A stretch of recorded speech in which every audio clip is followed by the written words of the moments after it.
ایک بات یاد دہانی کے طور پر عرض کر دوں کہ اسی مہینے میں عاشورہ کا دن بھی آنے والا ہے، اور اس کی جہاں پر بہت سی فضیلتیں ہیں، وہیں پر ایک فضیلت یہ بھی ہے کہ اس دن روزہ رکھا جائے.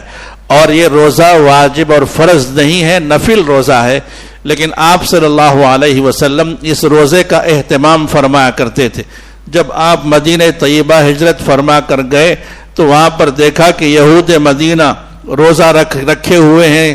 پوچھا کہ کیوں تم لوگ روزہ رکھے ہوئے ہو؟ تو انہوں نے کہا کہ آج کے دن اللہ تعالیٰ نے حضرت موسیٰ علیہ السلام کو فرعون سے نجات دی تھی اور فرعون کو سمندر میں غرق کیا تھا، اس کے شکریہ میں ہم لوگ روزہ رکھتے ہیں. آپ صلی اللہ علیہ وسلم نے اس وقت فرمایا تھا نحن احق بموسیٰ منکم، موسیٰ علیہ السلام کے ہم تو تمہارے سے زیادہ حقدار ہیں، اس لیے ہم بھی روزہ رکھیں گے. چنانچہ آپ صلی اللہ علیہ وسلم نے اعلان کروایا صحابہ اکرام میں کہ روزہ رکھیں. چنانچہ آپ نے بھی روزہ رکھا، صحابہ اکرام نے بھی روزہ رکھا. صحابہ نے عرض کیا اے اللہ کے رسول، 10 محرم الحرام کو یہود بھی روزہ رکھتے ہیں، ہم بھی اگر روزہ رکھیں تو مشابہت ہو جائے گی. آپ نے تو مشابہت سے منع فرمایا ہے کہ ان کے جیسا ہونے سے. آپ صلی اللہ علیہ وسلم نے فرمایا کہ اگر آئندہ سال میں زندہ رہا تو میں 9ویں تاریخ کا روزہ رکھوں گا.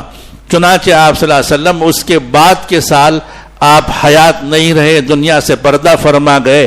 اس لیے علماء فرماتے ہیں کہ بجائے تنہا 10 تاریخ کو روزہ رکھنے کے اس کے ساتھ 9ویں تاریخ کو بھی ملا لیا جائے تاکہ مشابہت ختم ہو جائے یہودیوں سے. یا تو 9 10 رکھا جائے یا 10 11 رکھا جائے. سب سے افضل یہ ہے کہ 9 10 11 3 روزے رکھے جائیں، سب سے افضل طریقہ ہے. یعنی تو پھر دوسرے درجے میں 9 10 رکھا جائے، تیسرے درجے میں پھر 10 اور 11 رکھا جائے. اگر کوئی ایک بھی اگر روزہ رکھ لیتے ہیں عاشورے کا، علماء فرماتے ہیں کہ یہ بھی بہتر ہے، نہ رکھنے سے تو ایک روزہ رکھنا بھی بہتر ہے. اگر کوئی عذر ہے، مجبوری ہے تو ایک روزہ بھی رکھا جا سکتا ہے.